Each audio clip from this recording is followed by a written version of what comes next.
Welcome to Monologues by Hassie, where I'm going to be dropping unsolicited brain dumps from the depths of my grey matter. I'll talk about life, money, society, and self-development, plus whatever else lies up there, whilst hopefully not getting cancelled in the process.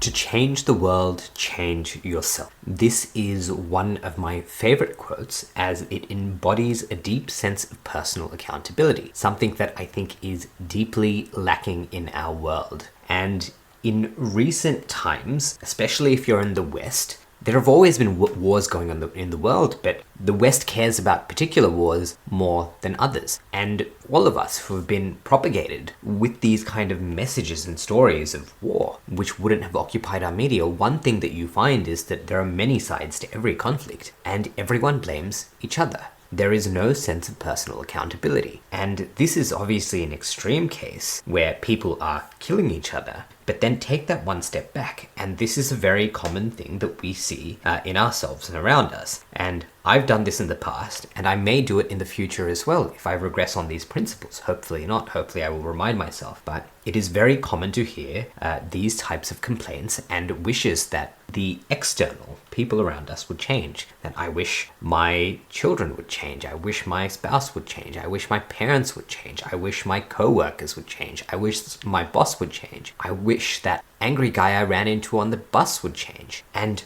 when we say things like this, and when we have thoughts like this, and where we are dealing with something uncomfortable, and we focus, well, our locus of control is external to us. It is in somebody else, where we can't control somebody else. No matter what you try to do, there is no case where anyone has been successfully controlled. Yes, you can enslave somebody, but you will never control their mind, because deep down there will be a program that is against what you are trying to do to them. We all have this embodiment of free will. So there is no way that we can possibly control any external entities other than ourselves.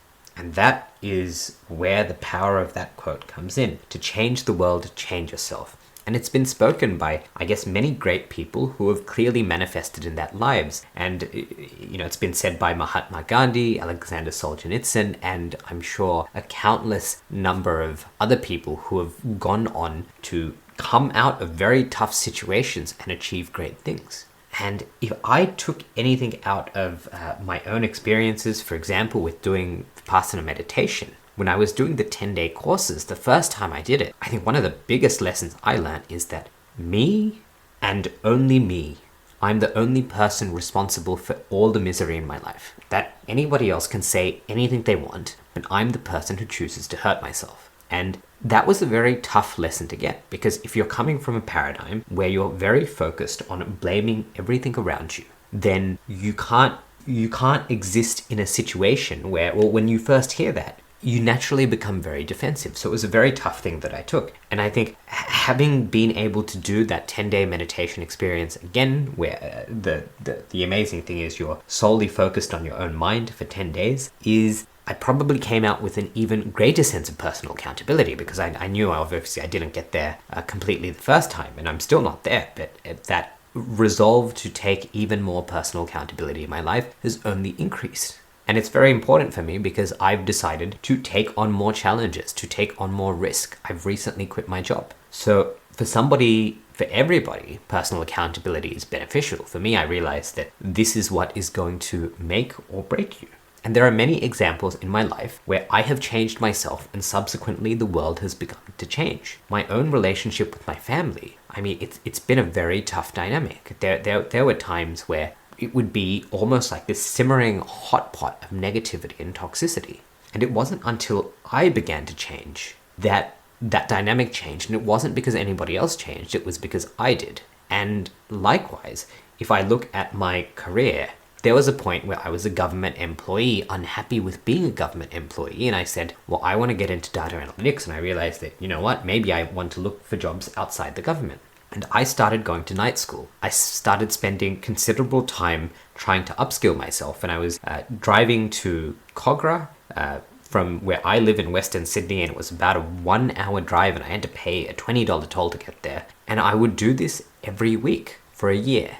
And obviously there were some exceptions. COVID came in, so classes went online for a bit. But I was still spending a considerable amount of time outside my regular flow to change myself, to upgrade my knowledge. And as a result of that, I was able to get a better job, go into data analytics, data engineering, and eventually that led to the pathway of becoming a software engineer over time. But that's because I was continually changing myself. I decided that there is knowledge I can acquire, I can change my paradigms, I can change the way I interact with people, I can improve my communication skills so I have better influence in the organization, and all of these things created leverage where the world around me didn't change, but I changed, and as a result, the world changed for me. And this isn't to imply that you should be doing this in a manipulative way, saying that, oh, I can't change my wife, I can't change my husband, I can't change my boss. But you know what? If I change myself, I can change them. That is not the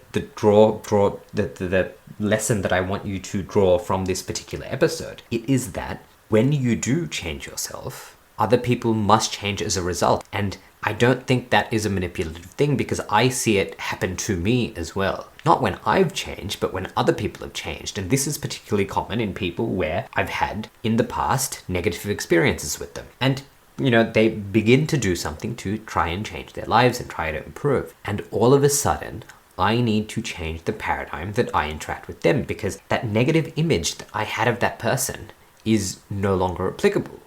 I can tell that something has changed. And as a result, I need to change the way that I behave with those people because those past paradigms I had are no longer valid. And so I definitely see the changes in other people having an impact on me. So it is a two-way street. And that can be both obviously a positive and negative thing, but I hope that when people do change, that they're changing for the positive. This does not mean that you control every single thing about your life. You cannot control the weather today. You might have a hailstorm, it might be raining, it might be a heat wave, but you can control the way you react to all of these events.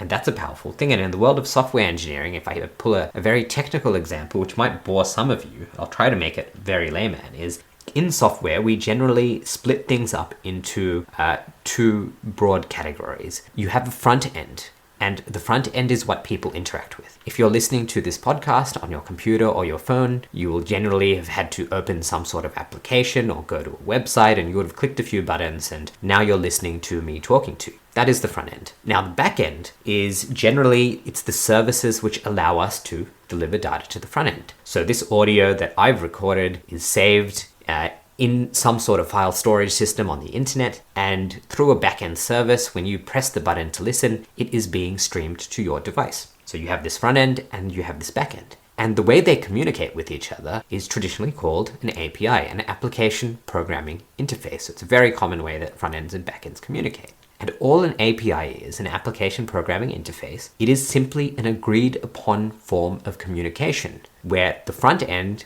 can request something from the back end and the back end will send a response. So it's almost like you asking me a question and me giving you a response. But there is a very strict format as to how that happens. Now, in software development, there are times where we change the back end, we upgrade our API or we make some changes, and these changes are sometimes called breaking changes. And when we have a breaking change, what happens is the front end might try to make a request, but that API has changed. And if you have two teams of developers working on this, and the developers on the front end say, well, this API is broken, we can no longer communicate with it. They've gone ahead and made a breaking change. They actually have to go and find out what's changed and find out the new communication protocol and update their front end to speak with the API in the way that it now exists in the latest version. And with that concept of to change the world, change yourself, that's almost how I see it. Our internal systems is the back end.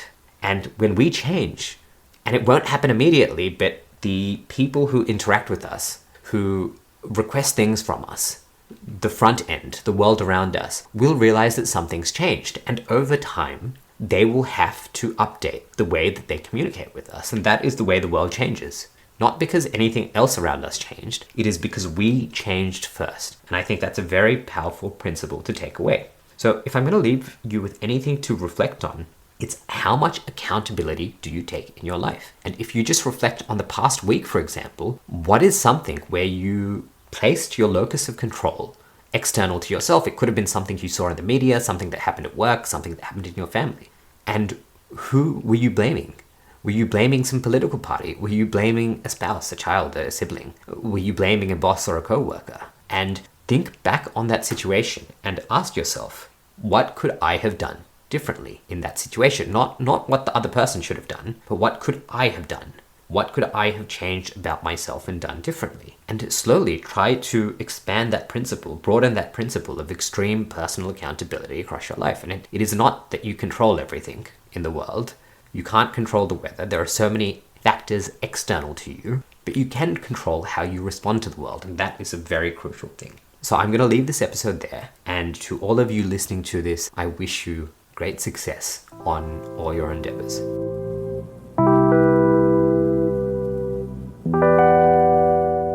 You've just made it through another episode of Monologues by Hassie. It brings me great pleasure to know that you made it to the end.